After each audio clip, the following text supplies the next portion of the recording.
Well, welcome to my channel, Mispronounced Adventures. My name's Alex, and welcome to Arctic season round 4. Which is going to be That could have gone better. I'm in a ditch.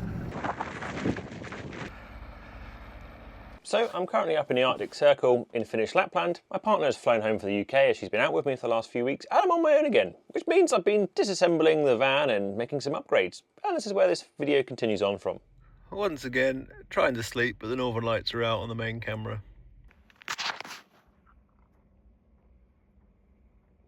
Well, I was trying to get to bed, and I was in bed, and then the cameras were showing really quite powerful display tonight. I'll give it a bit of colour up there.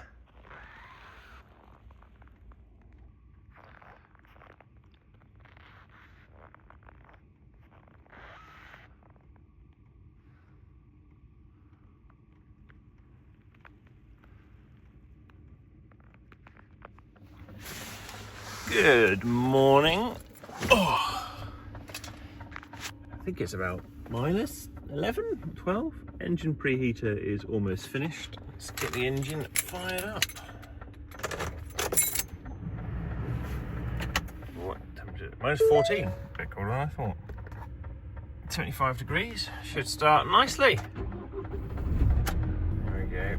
Well, I'm currently near Rovaniemi, where this is a park up I've used a couple of times in the past. But I've come here because I needed a few different things. So I need to do some editing because this is quite late in the trip and I haven't done that much yet. So I've got a few days just to hang around this area and edit. I need to go into Rovaniemi because there seems to be a shop which actually will sell a VE Direct Victron cable, which is what I need. Because I had to use one of them I had to use one I already had when I put in my smart shunt for the alternator. So, but they apparently sell them and I've got one in stock here. And my engine preheater has been giving me a few issues over the last couple of days. It started up on the 3rd attempt and it's had a few failed starts, and I think, having a look underneath before, that the fuel line near the end has degraded and cracked slightly, and I think it's probably sucking air in, so it's having to reprime itself every day, which is why it's taken 3 times. So there's a motor net here and a few other shops, so I might be able to go get the parts I need for that as well, to hopefully get that back working up so it starts the first time every time, which is what I want. Yeah, that's the plan. Let me finish packing up the van, I'm gonna get a move on. I left my energy drink in the cab in minus 14, so the second I opened it, it froze. Back to Rovaniemi.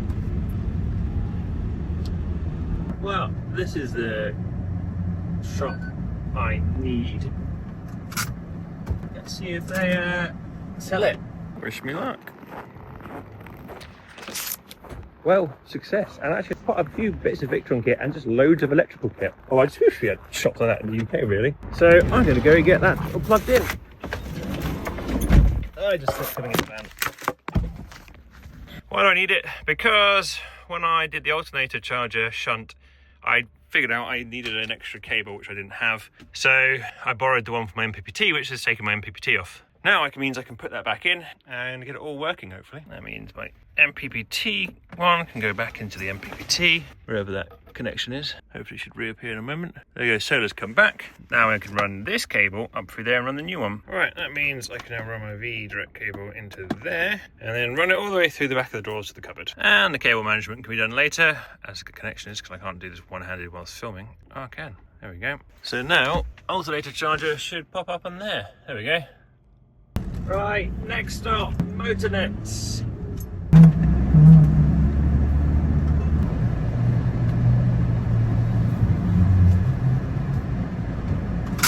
My small coolant leak is dyeing my icicles pink. Well, off to the next shop, I need some clamps. Although Motornet did give me the fuel line, but he went out back, found he only had, I think, well, this amount left, and he just said have it for free, which is nice. And it's 4mm internal diameter, which is what I want, I believe. So I need to go find the clamps because all the other ones are rusted, and I think they stock them. Motornet didn't have the size I wanted for this. Target acquired. I think it's probably these ones. They stock entire boxes of those clips I was after. Right, back at my park up, so let's see if we can fix this engine preheater, or at least what needs fixing. Oh yeah, there's cracks will probably do it. Okay, so get all of those off and put the new fuel line on.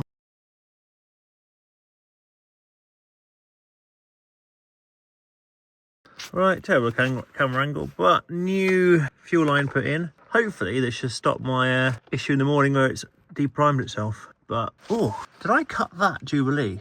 Wow, apparently I hate myself. Right, so let's get it started up a few times and see if it works. Although it's going to need to prime because I've probably lost quite a bit of fuel out of it.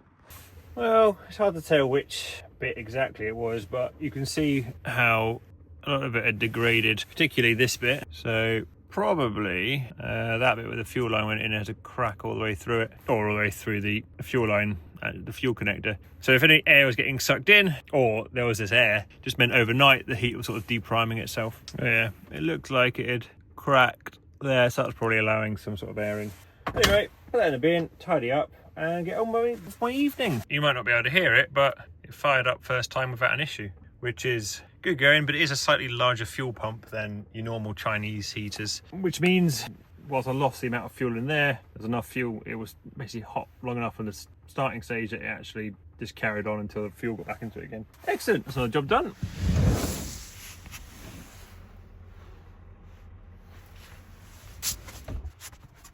Well, that's quite big. It's also a recovery truck.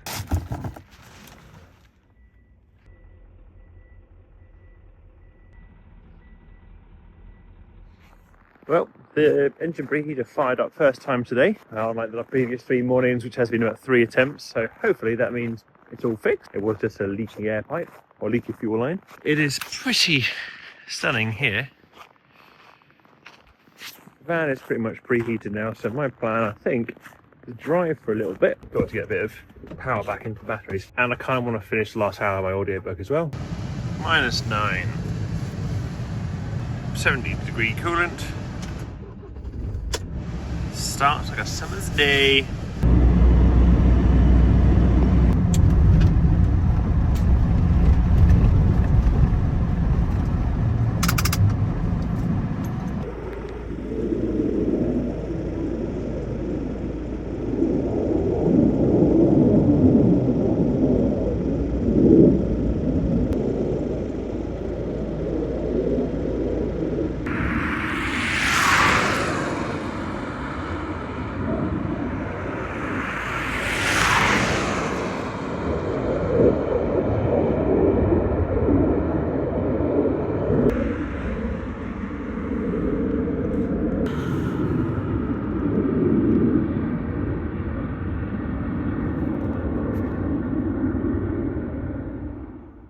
That looks like a British Ford Transit. Well, I say British because I know full well it's a British one. And the driver of this van is a guy called Ben, who I've been chatting to a couple of times on Instagram. Ben was just driving past, so it was a quick hello and say some photos before he headed off again, and he'll be back later on in the evening. However, he was about to discover why this car park is so popular. The Northern Light hunters have just turned up.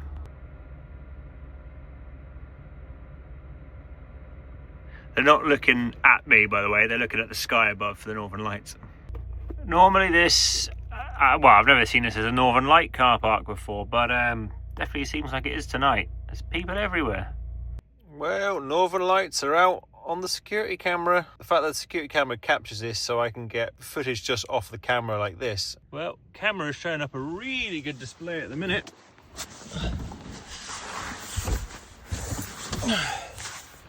Oh wow, really powerful display tonight.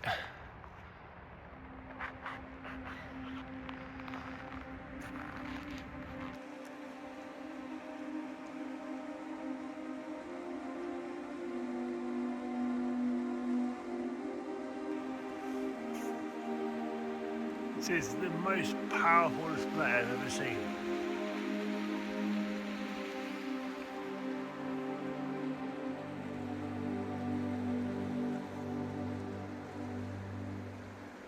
Wow.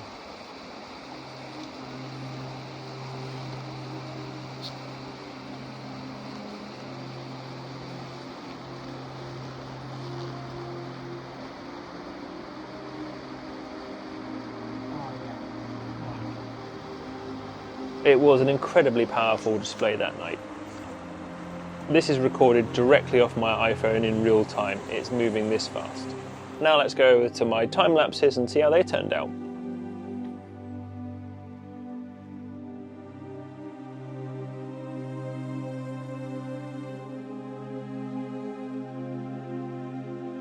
And even for me, the security system on the van, because it runs for hours whilst isn't the best quality, still captures the overall aspects of the display.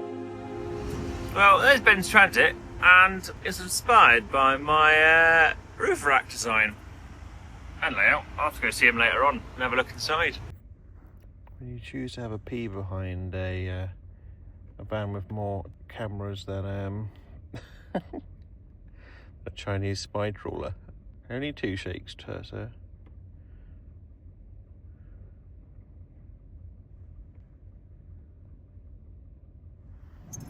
Right, time to get moving on. I've been parked up here for a couple of days, going back into Rovaniemi, mainly just so I could have a few days to catch up on editing and work on a few projects. And now I'm going to head north to where? I don't really know. I'm just going to go. Say goodbye to my friend Nico, who's on there, on the right. Morning, too close. Let's get out of here. Well, I was just about to text this individual, but I've just seen Paul, Adventure Van Life. Hello! Alright, yourself? Where are you up to? No idea. Absolutely no idea. I just filled up for fuel and was looking on my phone to figure out where I'm going to go. Right, I think I made my decision on what I'm up to. I need to be back in the UK in about 8 days. So March 1st I need to be back in the UK. It's the 20th of February now. So I think I'm going to start making my way back down south. This trip's going to be like 2-3 weeks shorter than usual. I'm usually out a fair amount longer, but I'm going to probably take a bit of a convoluted route. So I think I'm going to go via Kiruna and Abisko, Narvik, because I'd like to go see the Norwegian Arctic Circle side, or the Arctic Circle Centre, because I haven't seen that in about 4 years, and I've never seen it in the winter. So I'm going to do that really, and who knows what I'll get up to on the way. But I think after I've then gone to the Arctic Circle Centre, then probably going to drive down to Mo i Rana and then back over to Sweden and go down some of the E45. Just because it'll be a little bit quicker than I think following the coastal roads in Norway. I'll probably pop in and see Ashen Marie on the way back, and that's where I'm going to get my tyres swapped back to my KO2s and then leave my winter tyres in storage here.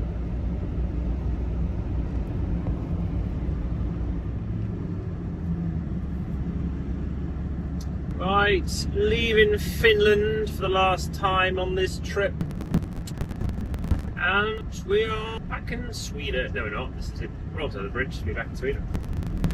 Now we're in Sweden, and nobody's chasing me. Ooh. A little milestone for Yeti, 160,000 miles. Hopefully I can get it back to the UK with under 162. Well, only half an hour to go, and I should reach Kiruna for the night. Right, I've made it to Kiruna. I'm at Camp Ripham again tonight because it is cheap campsite, and I'm in dire need of a shower. And I can't. Thank you. And I can't use my shower at the minute because there's 4 tyres in it. It's because the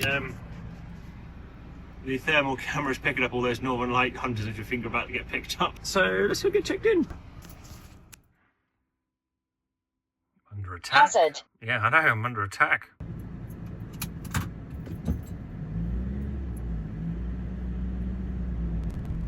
Right, got a camping spot. Bottom. I think I keep calling this Camp Ripen when I'm here, but I think it's Camp Ripan. But unsurprisingly, I've been mispronouncing something every time. Well, that's the reason for the channel, isn't it? I'm in space number 5. Morning, too close. Shall find that. Morning, too close. Right, shower in bed, I think. And that's going to be the end of the episode there. So, if you're new here, consider subscribing to the channel and checking out some of the other Arctic seasons, or commenting on this video. Other ways you can help support the channel is checking out some of the links in the description.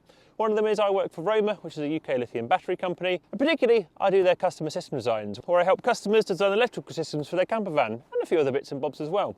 I also use their batteries in this van. Or I'm a brand ambassador for Autotherm, and I've looked at their diesel heaters and hot water heaters, Amazon links, and a bunch of other things like that. But really, I just want to make content for you guys to enjoy. So thank you very much for joining me, and I'll see you next time. Cheers.